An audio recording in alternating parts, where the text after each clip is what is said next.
What's up, good people? It's your boy DJTheParkBoy. We in the building. I missed you guys, man. I don't know if y'all realize I really did miss you guys. Uh yeah, as I stated, I was going on vacation and vacation went well. Vegas is always fun. I don't know if you guys ever been to Vegas. That was my second time ever going to Vegas and I always enjoy myself. Of course, first time I went, it was with my girlfriend. Second time I went, it was with my girlfriend. But the good thing about that is, I get to have fun with my girlfriend, and she's a fun individual. So I mean, taking vacations with her is always, it's fun. We adventurous. We go do new shit. Uh, Good news for me. Got engaged. Got to put a ring on the finger.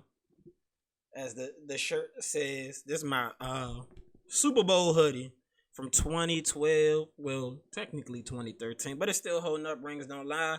And I went ahead and put a ring on the finger. I wasn't even thinking about that till I see myself on the screen. I'm like, hey, rings don't lie. I put a ring on the finger. So, I'm trying to lock down my baby. We've been thugging it for about 2 years. It's been great. And, I mean, in terms of the Vegas vacation, that was fun. I mean, minus me losing my money at the casino. I lost. They definitely got me. But she got hot. She just kept winning. And I was like, wow. Who pass on some of the luck? Because I'm tired of giving MGM my money. I'm tired of giving Planet Hollywood my money. I'm tired of giving Harris my money. I'm tired of giving the Link my money. They all was taking my money. You know what I'm saying? But, Vegas has probably the greatest bartenders ever. Literally hands down. They gotta have to me the best bartenders ever. They are good. There's no faking it. It's no faking. I mean, if you ever go to a place off the strip, drinks and everything else is just so much cheaper compared to being on the strip. So you can save some money depending on where you stand. You just gotta travel. Personally, I would recommend you stay on the strip.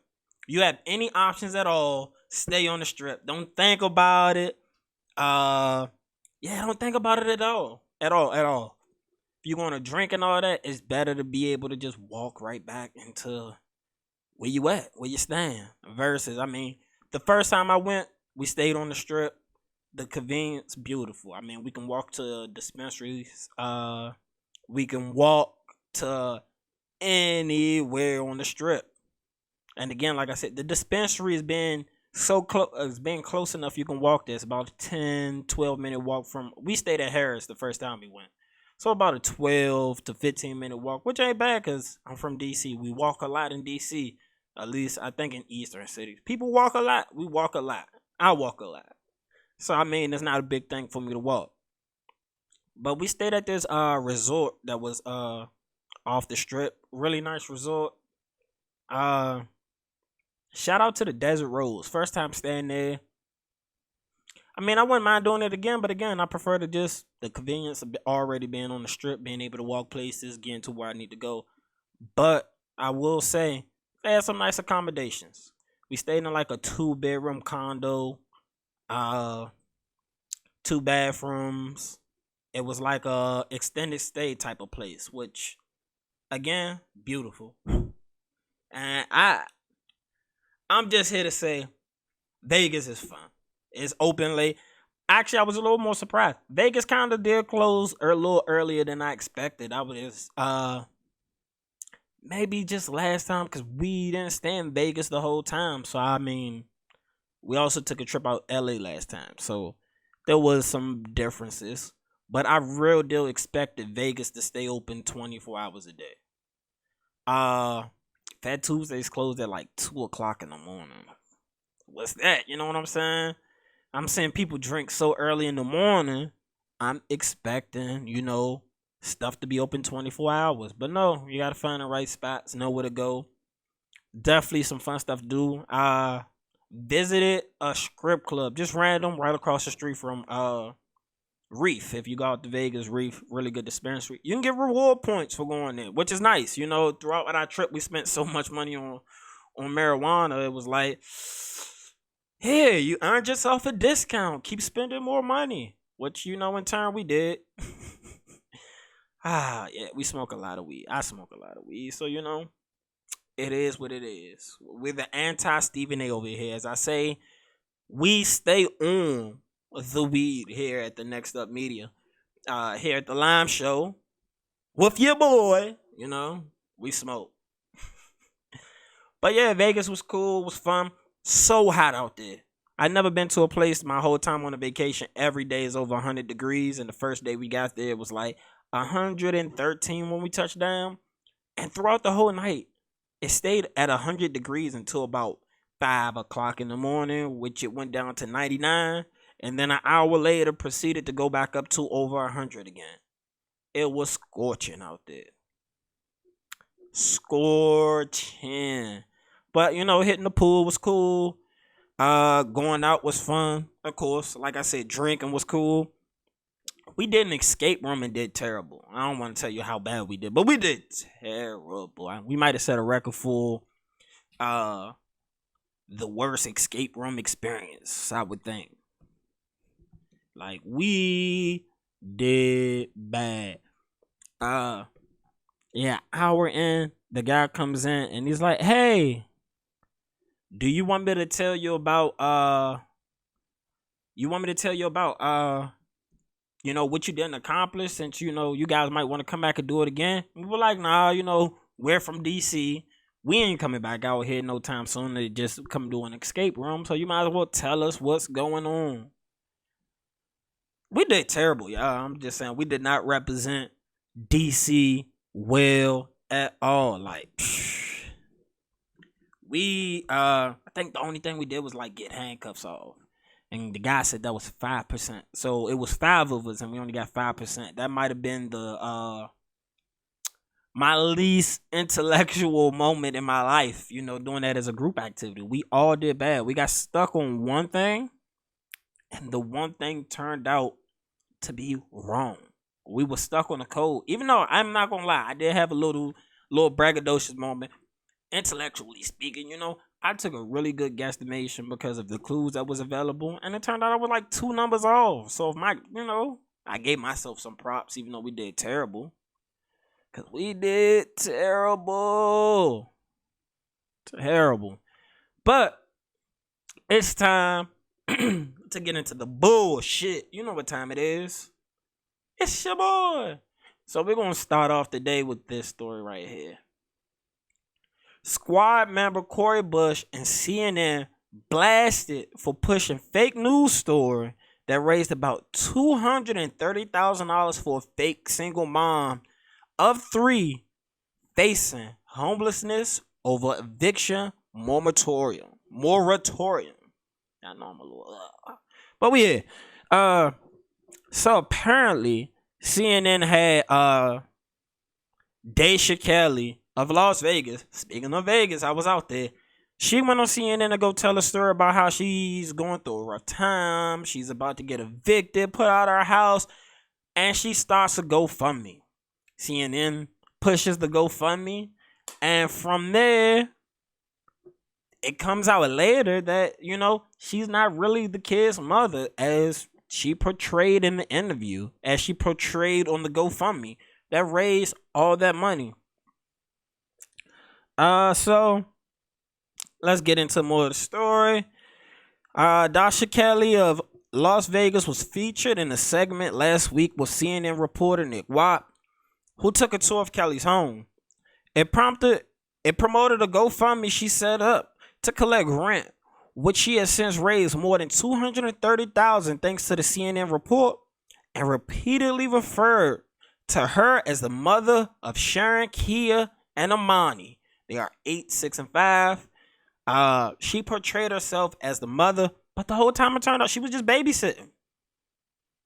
They ran a story on somebody who was babysitting somebody else's kids, and they promoted this. Where's the journalistic standards there? I believe somebody should know what's taking place when things like this take place. Like, how do you get to this point? It seems a little preposterous for me for CNN to run this story. They raised a lot of money. It appears that GoFundMe said, yeah, we're gonna take that down. Apparently they're holding the funds and they're keeping it away from her.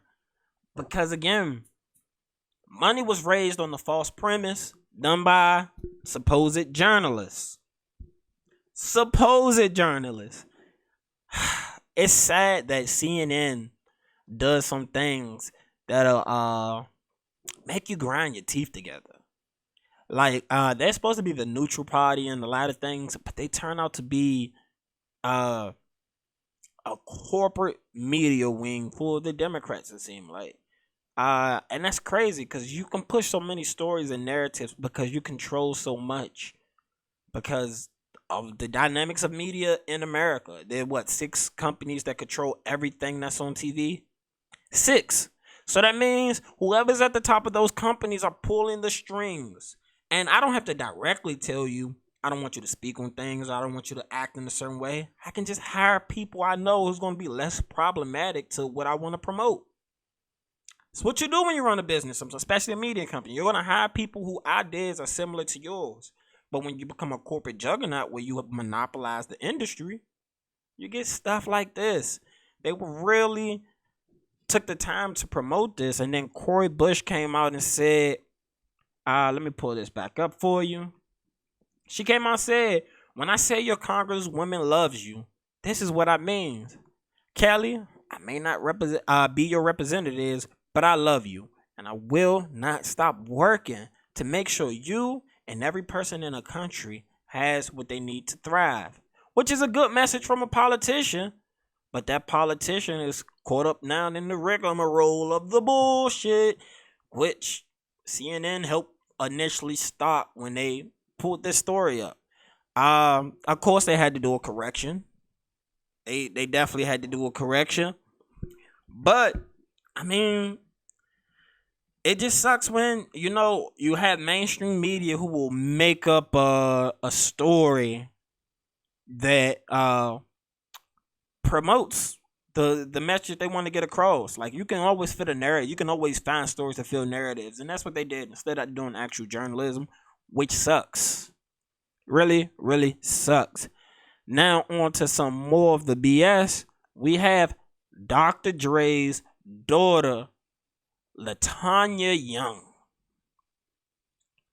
Of course, I had an argument. I had a huge debate with one of my friends about this story because they're like, Dr. Dre is a billionaire.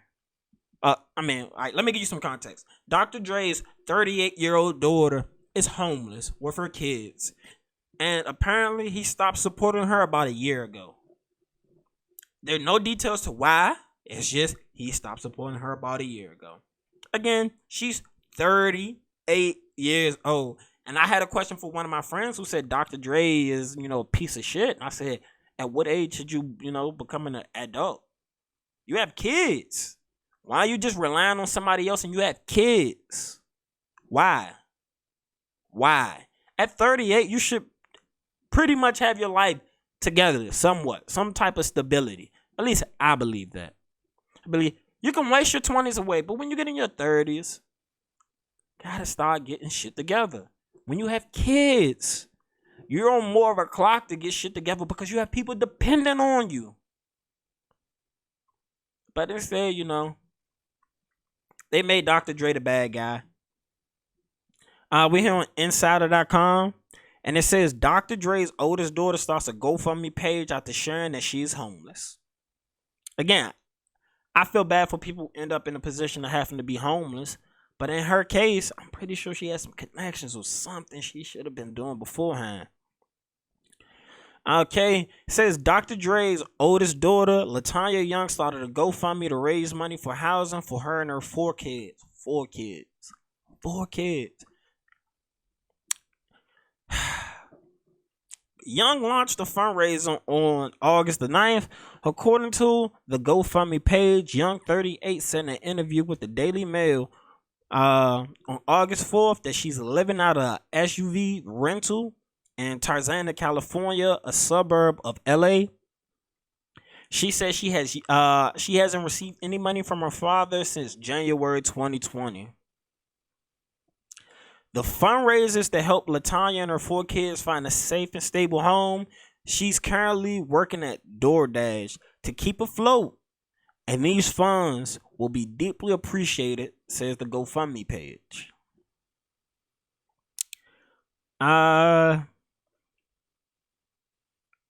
So after she announced that she was homeless on Instagram, I guess people asked her, did they have a place to donate? So she started a GoFundMe, and she's trying to raise $50,000.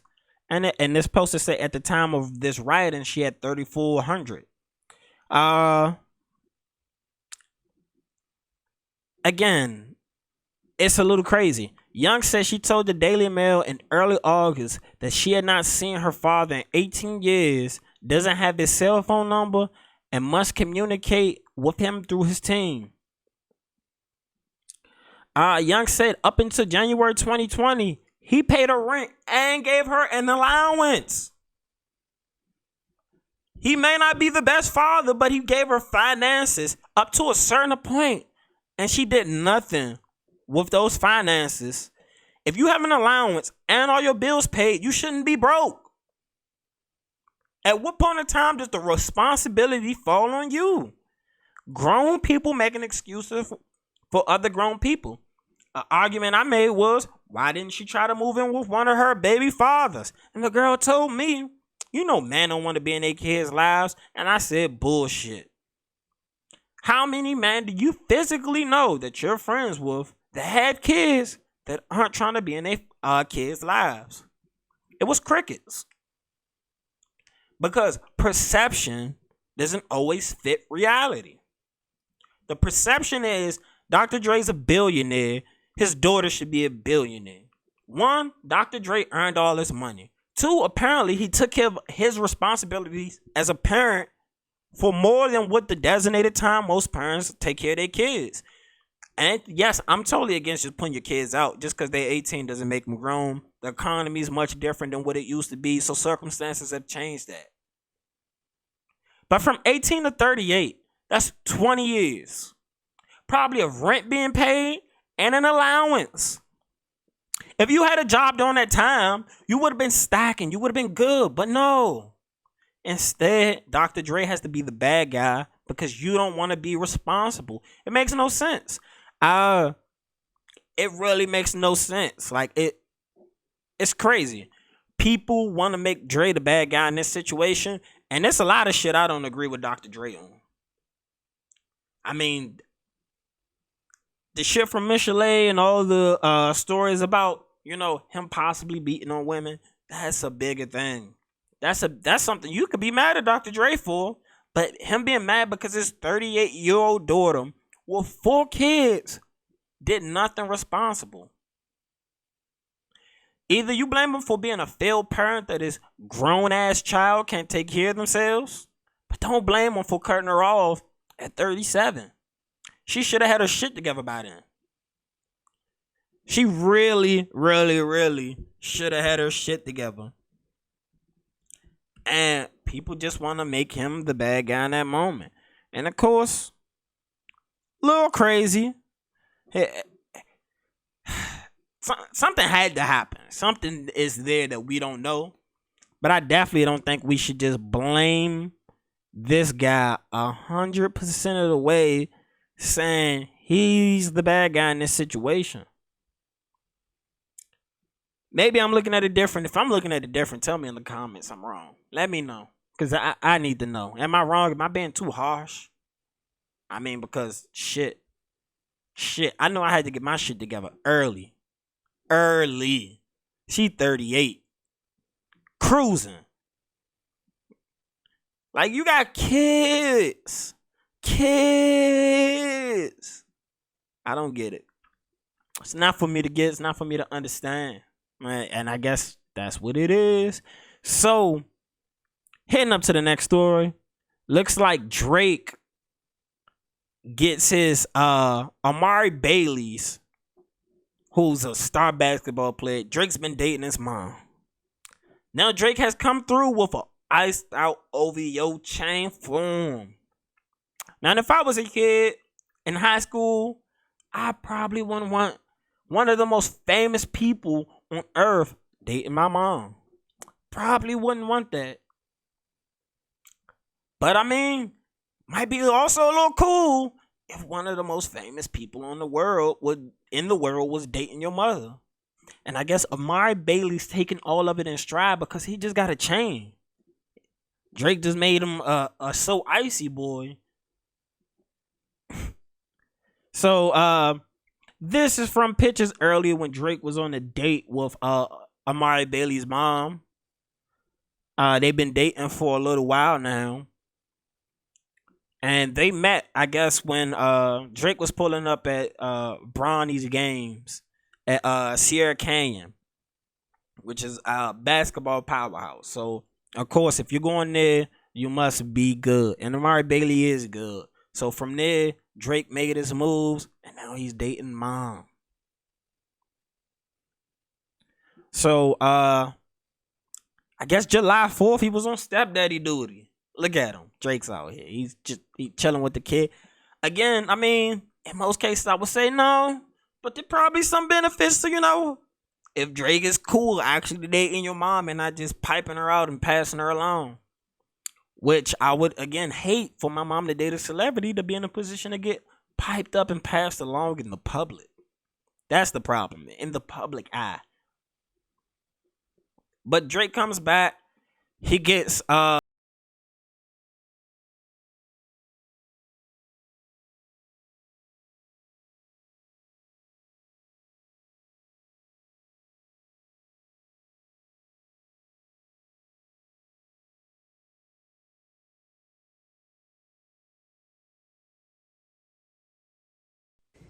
I be getting all this. So yeah, there go the chain right there. It has a little OVO out right there in the little bottom corner. It has the number 10, which is his jersey number. I mean, the chain is fire. It's fire. But again, I don't know if I want to get, personally, I don't know if I want Drake piping up my mom's for me to get it. You know what I'm saying? That's just me. Everybody has their own preference, but in high school, I definitely would have been like, mom, pass on this one. You know what I'm saying? Pass on this one. But she probably thinking, look, son, I'm 40. He Drake. You know what I'm saying? Mama still can get it. And mama trying to get her groove back. Possibly. Maybe. You never know. But man, cool chain. It's a cool chain again. Just don't know if that's the way I want to get it. I don't know if I want Drake on my mom's. Trying to run through my mom's. Taking on them expensive dates where she's going to feel like, man, nobody ever did this for me. I mean, I don't want Drake to be bringing out the freak of my mom. You know what I'm saying? That's the bull right there. I don't want Drake doing that. But as we continue on, I got some bad news to report. There was an earthquake in Haiti. They were hit with a 7.2 magnitude earthquake. And so far this morning, the death toll has risen to 1,297 dead. This is really tragic. I remember a couple years back when Haiti was hit with an earthquake in, what was that, like 2012 or something? Besides the fact they were really devastated, there was a lot of scandals around Red Cross, the Clinton Foundation. A lot of fundraising efforts went to naught. You know what I'm saying? A lot of people put up a lot of money and it went nowhere but to the pockets of the people who collected that money. Hopefully they can avoid those situations. But I'm here on AP News where it says the death toll from the 7.2 magnitude earthquake in Haiti climbed to 1,297 on Sunday. A day after the powerful tremor turned thousands of structures into rubble and set off a frantic rescue efforts ahead of potential deluge into approaching storm. So not only were they hit with the earthquake, but they have a possible devastating tropical storm that's going to push a lot of rain into the areas while they're still trying to do rescue efforts. So the death toll has soared, and it can soar even higher with the tropical storm hitting them during the same time that they're still dealing with trying to recover, trying to bounce back. Haiti's already had poor infrastructure based on, United States has suppressed a lot of efforts in Haiti. We have put our foot down on their neck in a lot of instances, and every time they get hit with something, we just see the worst of worst situations there. It's like, when will Haiti stop being punished because they ended slavery before everybody else? Because black people gained their independence during the European imperialism. It seems like they're going to continue to be penalized for that, and it's unfair. We have like Naomi Osaka. She came out and said she's going to donate her tournament winnings towards the relief efforts. Again, more than likely, you're going to see a lot of fundraisers and relief efforts for Haiti. Hopefully, the money gets to where it needs to go, because it's just crazy. It's really crazy, because I think last time they had like cholera and all that breakout, like they have really poor infrastructure, and one day, hopefully things can get better. Hopefully they can stop being penalized for being, black in history, for being strong in history, for fighting back in history. We celebrate some people for being those people, then we demonize others who don't fit the box or the narrative that we want to push. We demonize them for doing the same exact things that we celebrate certain people for. So selective morality goes into play, and some of those, and a lot of those policies push towards holding what's the name back, holding Haiti back. I don't mean to say what's the name, holding Haiti back. One time for the Haitian people, like that's crazy. It is. We wish the best. In other news, down in Memphis. Memphis is my second home. I love Memphis. Go Tigers, go. I went to the University of Memphis, so I bleed blue when it comes to Memphis. And this story was interesting. Memphis seizes hundreds of counterfeit COVID-19 cards every night. Apparently, they are on the streets down in Memphis. This comes from U.S. Customs and Border Patrol Protection website. So this is from the official government website, letting you know that down in Memphis, they've been getting them cards through. So they tell you look out. A lot of people gonna go get them COVID vaccine cards, because I know a lot of people who didn't get the shots, and the fact they're trying to, don't demonetize me for, but they're trying to, certain narratives are pushed. I'm not one to tell anybody what or what not to do, because again, I believe in libertarianism, which is my own word. I'm a liberal because I believe in safety nets. I believe in social progress, but I'm a libertarian. To a certain extent, you help people, but then you gotta, give me kicking ass and make it fair game. Like, I'm okay with capitalism with a strong safety net. You reach a certain threshold, you go. Everybody has fair game with that. But it's hard to do that with some of the mandates that's been put out. Labor shortages and all that is coming into play in a lot of places, and a lot of these smaller businesses are going to be hurt. But U.S. Customs is working at the port of Memphis flagged a suspicious shipment from Shenzhen, China, en route to the Central Business District of New Orleans. It was described in the manifest as paper card paper. And Border Patrol already knew what it was. It was the 15th such shipment of that night. 15th. Through all the different cities. Inside were 51 low-quality counterfeit COVID-19 vaccination cards.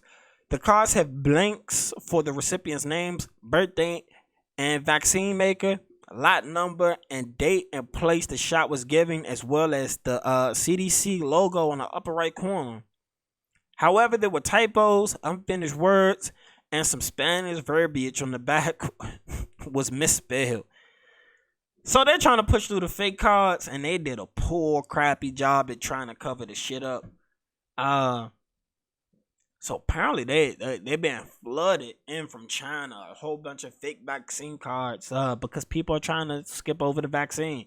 And again, I'm not like I said, I'm not here to tell you one way or another. But as schools open back up, a lot of schools are worried about these cards getting in the hands of students, which again, it's a tough position because it's a tough position to be in. It's a really tough position to be in because you want your education, but if you don't want to take something, then you can lose out on your education. A lot of money spent, a lot of time wasted.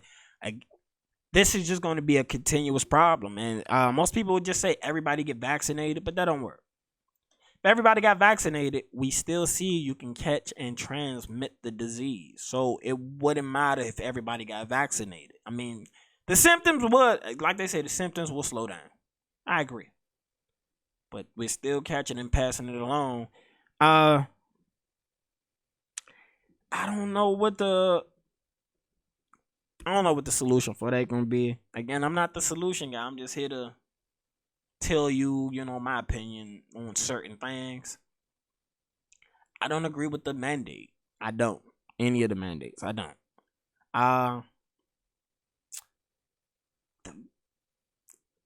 If the goalposts is continuously shift one way or another, and it's hard. It's hard for you to mandate stuff when you keep shifting the news. You keep shifting the mandates. You keep shifting any information that's filtered in and out. And every time we see the rich people or the politicians get together, they're never wearing masks. I.e., Barack Obama, who had a birthday party when he was maskless. And anybody who took videos to show him maskless at the party or anybody else were ridiculed. They were considered pariahs, i.e. Erykah Badu. She apologized for posting a video of Barack Obama dancing with no mask in front of people, just enjoying life. But everybody else wants to enjoy life.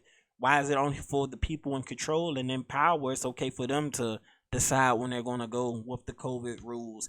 Just like the mayor of D.C. when she did that. She should have known she was wrong. But instead, she felt she was doing the right thing. She's at a wedding. She's doing her thing. So, I mean, some things, again, I would never understand. It's just crazy. Really, really crazy. So, have another story here for you. This one will probably have a little more comedic relief. So there was a party bus in Miami, which apparently only they had on their website. They wanted no fat girls to pull up at the party, which again, some people may find that really offensive. But if you're a bigger person, spend money with people who accept and appreciate you. Not everybody's gonna want exactly you. And when it comes to business, we have full right to spend money with whoever appreciates us. Boycott them with your dollar every time. But instead, her name's let me get into the story. The story said plus size woman said she wasn't allowed to ride a Miami party bus because of her weight. A Texas woman said she was blocked from boarding a party bus in Miami because of her weight. Fallon Malilo was supposedly on her way to the Dare Club, a club at the Hard Rock Hotel, when she said a bus employee informed her friends that she would not be allowed to come on. Fallon went on to post a video on TikTok that alleged the incident on Sunday, which has received more than 500,000 views, and said that one of her friends had booked their tickets from a company called Spring Break Miami Party Service Bus. The night before July 31st pool party, Malilo said she went to the company's Eventbrite page and saw a disclaimer that said, "Sorry, no big girls for this party." The doorman is very strict on appearance, which said in the description, "If you have ever had problems getting into exclusive clubs before, then this is not for you. Please don't waste your time nor ours thinking we can get you inside the club if you do not meet the qualifications." This was listed on the website. They say if you've had trouble getting into clubs before, it is not our discretion. We only get you to and from the place you want to go. Do not think we have any special favor to get you inside the club because that's not their clientele. Instead, she shows up and of course, she cried about it. Which, I mean, it's so crazy to me. It's a little preposterous sometimes. We live in America, and in America you have freedom to spend your money where you want to. You have cases where people will go out of their way to go to people who don't even want to take their money. They don't want your money. This is capitalism. Somebody don't want my money. I'm keeping that shit in my pockets. I'm not forcing you to take my money. You don't like. If I go someplace and they want to call me nigga, cool. This money going right back into my pocket. If I'm gonna be treated like that, I don't have to spend my money with you. I have options. This is America. I'm not forced to spend my money with one place. And I'm not gonna go cry about not having to spend my money with somebody who doesn't want me there. It's preposterous to me. It's almost like the thing where you're a public figure and you're like, oh, don't talk about me. Which we're gonna get into later. Because again, I don't get that. You understand what happens with being a public figure. And yes, some shit sucks. People are assholes. People are assholes. But you can always deplug yourself from whatever you're doing. You can always go spend money with people who will appreciate you. Who will tell you, hey, you're big and beautiful versus your big ass can't get on the bus. I really don't get it. So apparently after complaining, the group got a refund. And they ended up getting into the club with no issues. They said they got in with no problem. She said being turned away in front of other people because of how she looked and her size made her feel humiliated. Which, I mean, on their site, they said no big girls allowed. So, I mean, you kind of put yourself in front of the humiliation. And if y'all got into the club without them, kudos to y'all. Again, spend money with people who's going to take you. If they don't want to take you, spend your money with somebody else. I don't get it. Y'all want everybody to love y'all. That ain't how the world works. It ain't. And in capitalism, when somebody telling you they don't want your money, please don't force them. Because now you out here, to me, you're looking crazy crying about this when you got inside the club. One. You got inside the club. Still went to go make a video and bash them for that. I mean, it's your right to go bash them. It's totally your right to go bash them. I just don't understand spending money with people who don't appreciate me. And that's just coming from a black perspective. We were able to boycott strong against the buses because we united against it. We spent money where it needed to be spent, and it wasn't with the bus line. You can't get your point across if you're going to keep spending money with people who don't appreciate you. Because then all I have to do is hide the fact I dislike you. And still do sneaky shit behind the scenes or whatever it is to control the narrative or control the situation. This generation just, it's funny to me sometimes. It really is. And since we're speaking on, people being offended, Lizzo, she's talented. She's really talented. And in her mind, I believe she wants to be treated the same way that she believes that women of smaller sizes would be treated. And when I get to that and it gets to equality, all of them people getting teared down the same. All of them. We literally have memes and everything running of the white celebrities who don't want to wash their ass. There's a lot of them. So everybody at one point in time or another is going to get bashed. I just don't think your response to any of this should be going online to cry about it.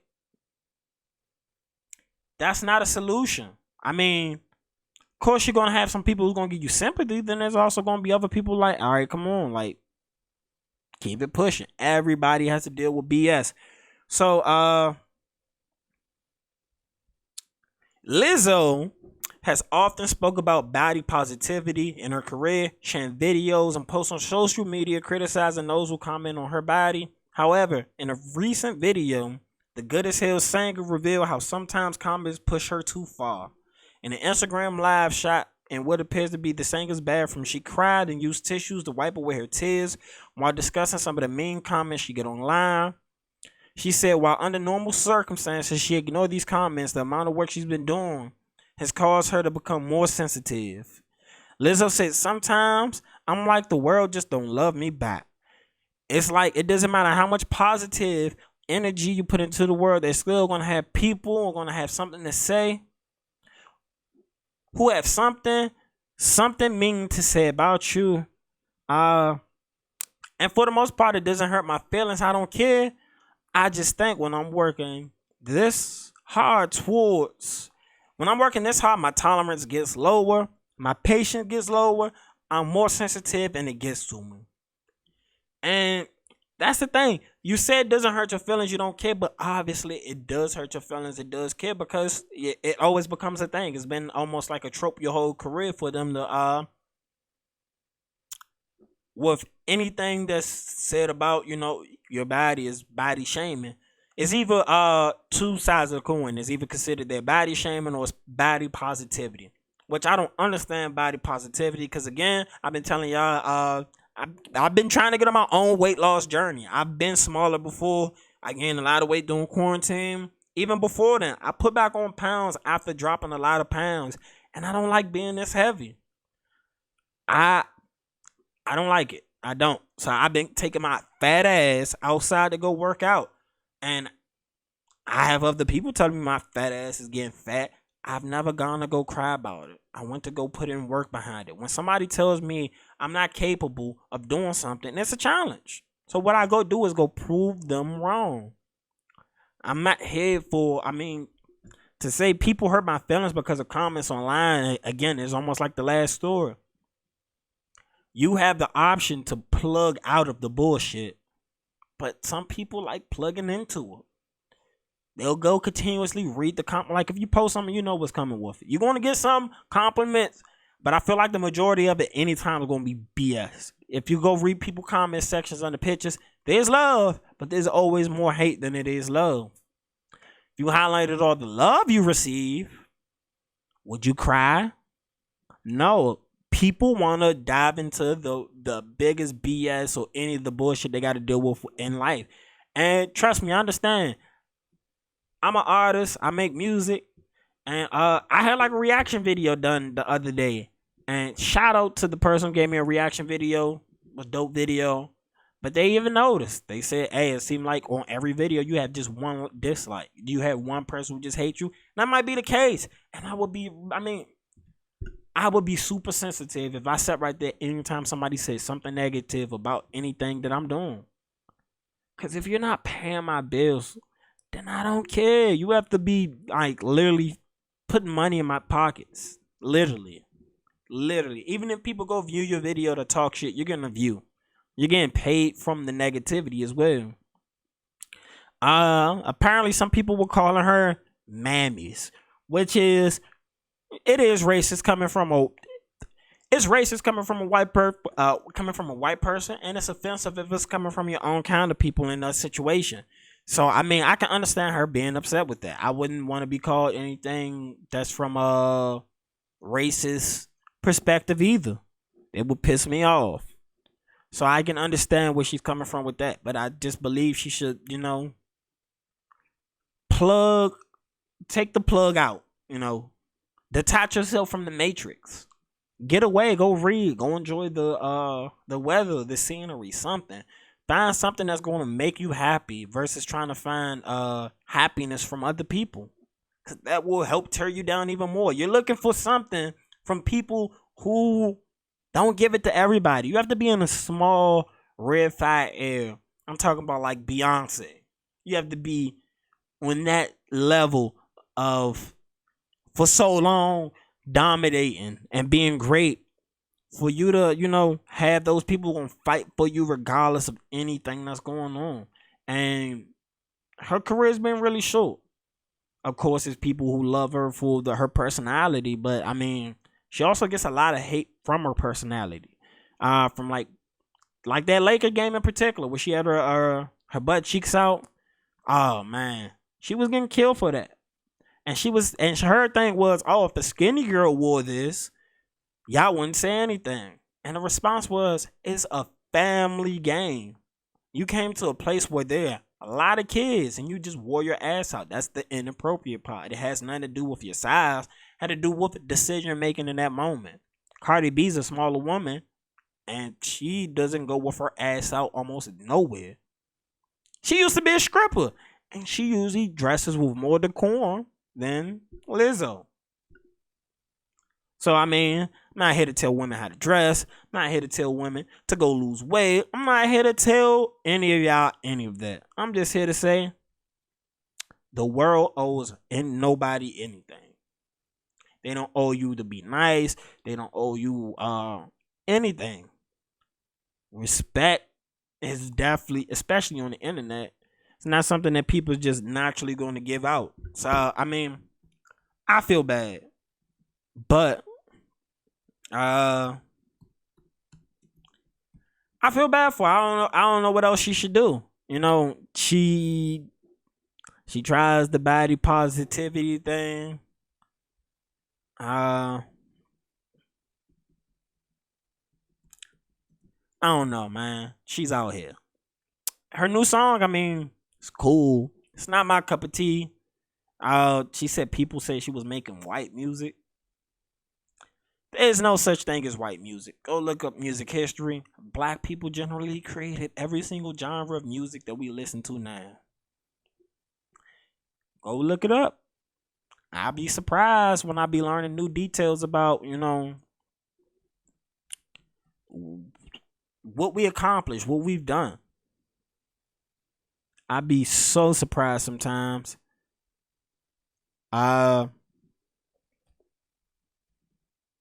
So getting into the next story, I'm trying to pull this up now. Nelly came out and made a statement about no longer dating single moms because I think he said that the son has stole his shoes and wore them in school. He said he doesn't want to date single moms because their kids take their shoes. Let me pull up this post. It's like they don't want to show me the post. They don't want to show Nelly saying don't date single moms. Damn, this is a little crazy. I definitely was looking at the story earlier. It's like they scrubbing it from the internet or something.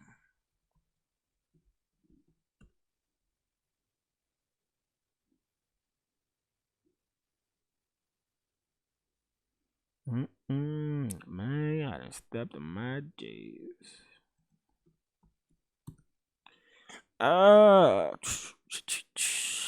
Why they doing me like this, y'all?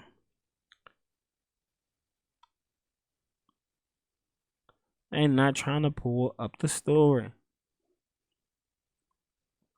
So yeah, Nelly went out there and said that he was dating a single mother and her son stole the shoes. How would I react in that situation? Truly, I don't know. I'm not out here dating single moms with kids anymore. Am I wrong for that? No, because I'm engaged. I got a fiance, so I can she doesn't have kids. Big benefit. So just the time thing. If you're gonna be a good parent, it's time consuming dealing with all the other shit you have to do.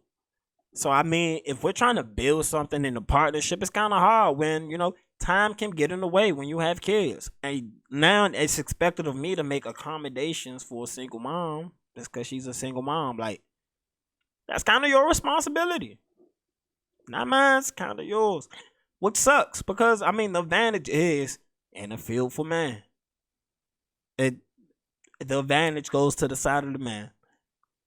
Sorry to say it, and I mean, you can have all the women empowerment you want, but there are about 1 billion more women than there are men on the planet. So I, as a man, have more options to women. I can choose one of the 1 billion other women available that I don't have to go for a 1-to-1 ratio like I'm stuck here. No, we have options. Women have options too, but when it comes to like in the black community, only 1 out of 4 black women get married in their lifetime.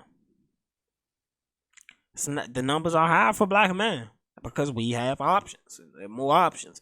So I mean, sucks that the kid was out there taking his clothes and wearing his clothes to school. Probably not that much of a big deal because he has it. It's just principalities.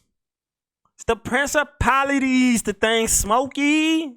Yes, I got it, but that don't mean you go touch my shit. You know what I'm saying? I don't think he got that. That's part of like a discipline thing. Like you should just know not to touch somebody else's stuff. But instead, you take it and probably go have a photo shoot. You rocking it like it's yours. Which a person might have gave it to you, but you didn't ask. You just went about doing things your own way. And you break the code of principalities. Smokey, you can't do that. Now you got Nelly out here's gonna look at other single mothers like, do I want to deal with their teenage sons? Do I want to deal with their teenage daughter? Do I want to deal with their kids in general? And I've had a relationship like that. I was dating somebody, and it got to a point where it was just like she wanted to force her kids on me. And by force her kids, I mean like just we dated for a while, but we never got to the point where it was just you and I.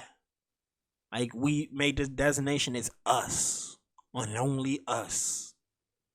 So I don't believe in those cases. You should be trying to put your kids on to anybody.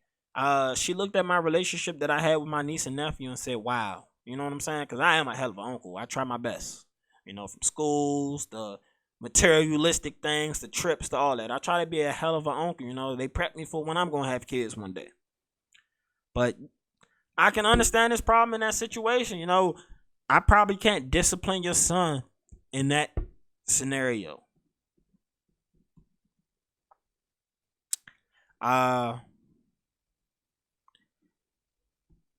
Yeah, I mean, so to get into more BS, shout out to I don't know if I should be saying shout out.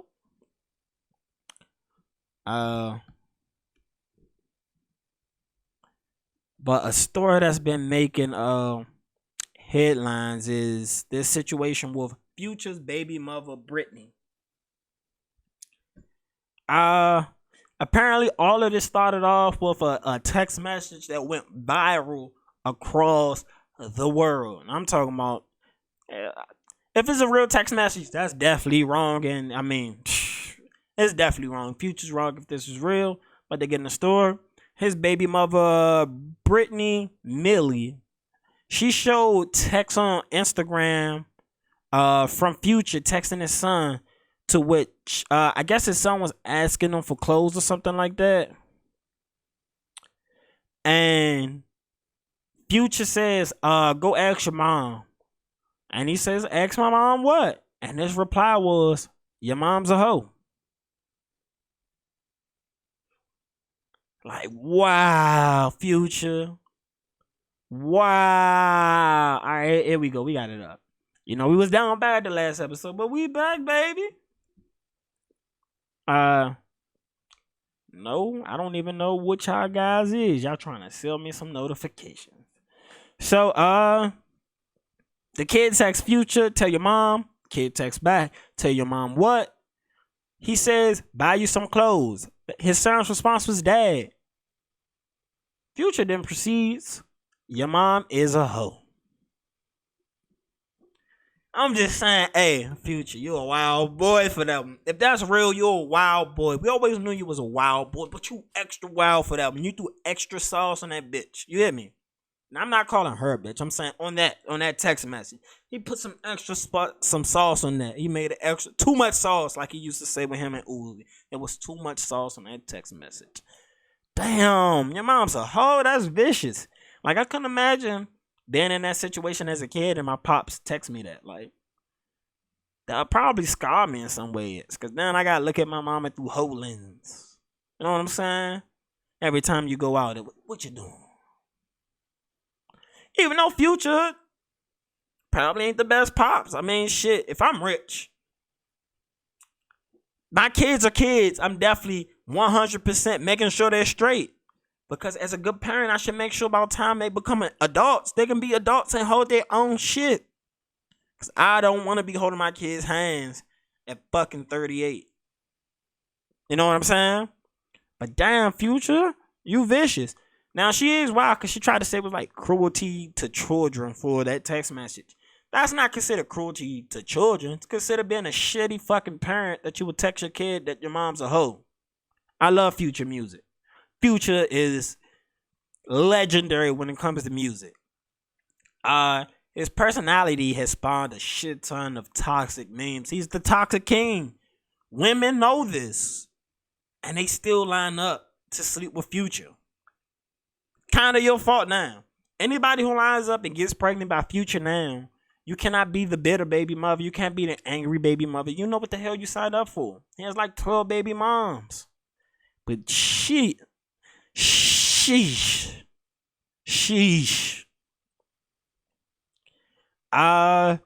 So it says this is not the first time Future and Britney have aired out their dirty laundry publicly. On their son's birthday last year, the former couple got into a fight at their son's lavish Fortnite themed party. Britney explained her anger in an Instagram post. She wrote, I do not even do this, but Future, you're a real pussy. You knew to hide and run when I came, because you don't want this smoke, bitch boy. You ran from my kids, pussy ass. I guess that was supposed to be hoe, because it say how. Run like your scary ass always do, bitch. That was the ending. Again, man, I can't say the type of father he is, but man, these women sure do like lining up back to back for toxic relationships. Y'all get to choose who you let fuck. I get to choose who becomes your baby daddy. Don't line up for the ride and then cry about it later. That be the shit I be talking. Don't line up for the ride. Don't jump in front of a moving car and cry when you get hit. Don't touch the stove when it's hot, when you saw the flame there.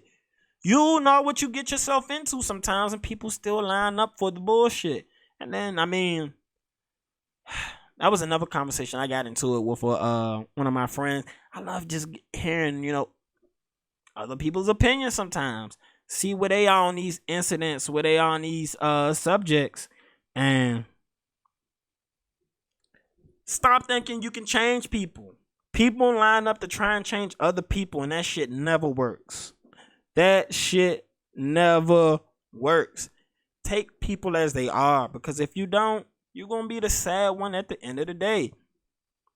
And that's the case this is now. You're not changing nobody. They have to change themselves. I had to learn that in business. Trying to do business with certain people, thinking they can grow into some shit, they don't. They don't. People have to be motivated to change who they are. They have to be motivated to be the ones to get the job done. And they don't want to be the person who does it most times. And as we see there, it can backfire. It could backfire bad. You know what I'm saying? Stop trying to change people. You can't just openly change people. So I'm really, really happy, guys. I'm happy. Football is back, baby. Football is back. Yes, that's right. It's the preseason. Preseason sucks. But you get to see some of them young guys out there hungry, trying to get their positions on the team. And I appreciate that. Because those are half the NFL are like undrafted players or people drafted after like the 5th round, something like that. Meaning you have a great shot of making a team being an undrafted person. If you grind and work your ass off, you will get your shot. Because football is always looking to replace somebody with a more cost efficient version of themselves. So unless you're great, super great, you're always being looked at for the next guy up, the next replacement. But boy, oh boy, the Ravens came back. We beat the Saints in our first preseason game. Again, it's preseason, so that doesn't really say much. I go to ESPN to go talk about some more football. It looks like our backup quarterback, Tracy McSorley, is going to be out with his back. They say he injured his back lifting the box, and now he's going to miss the rest of the preseason. So Tyler Huntley, boy, he be balling. He's Lamar Jackson's friend from like high school. Or at least they used to play against each other in high school, and he looks nice out there. He ain't Lamar, because that's one of a kind right there, but he looks good out there, and it's nice to see him getting a shot out there, balling. He went undrafted. And that's what I'm saying. Undrafted guys make the league. They do. And football's back. We like under a month away from the real season starting, which I can't wait. We're kicking off. We have the first Monday night football game. I'm looking at the schedule right now. Y'all can come take a look at it with me. Ain't no point of being stingy. But yeah, we're going to play September 13th. I really wish I was out Vegas then. That would have been a dope-ass game to go to. Really dope. That Kansas City game is going to be like that. Week 2. I'm happy. Preseason is shortened 1 week. So it's only 3 preseason games. And then we have the regular season start. And then there's going to be an extra week of football that actually matters and counts. I guess let me get some quick predictions on who I think is going to take some things. I think we taking it all. Ain't no more other predictions. Baltimore all the way. Lamar's going to be MVP again. We're going to do our thing. Number 1 offense. And we run the ball down your throats. Who's going to stop it? Nobody. Only people who can stop it is ourselves. And that's our problem. We hurt ourselves when it matters the most. But we don't think that's going to happen this year. Because guess what? Lamar got new weapons. We got people working in passing coordination right now. So we trying to throw the ball over the field when we need to.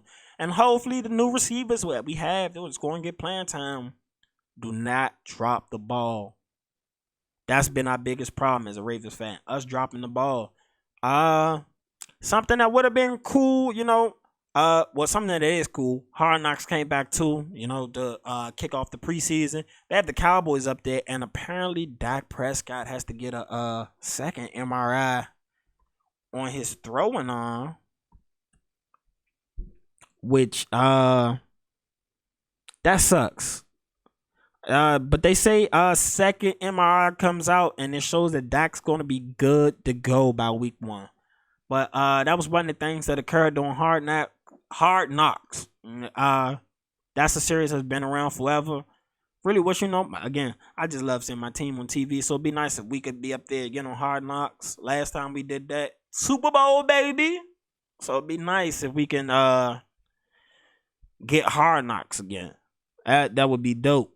And from the first episode of Hard Knocks, we got a little beef between Jenny Taft and Skip Bayless. Who knew they didn't care for each other? But apparently they've had small little hiccups before.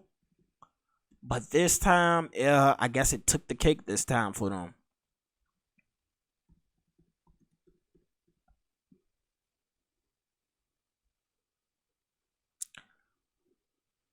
So yeah, here's the video here.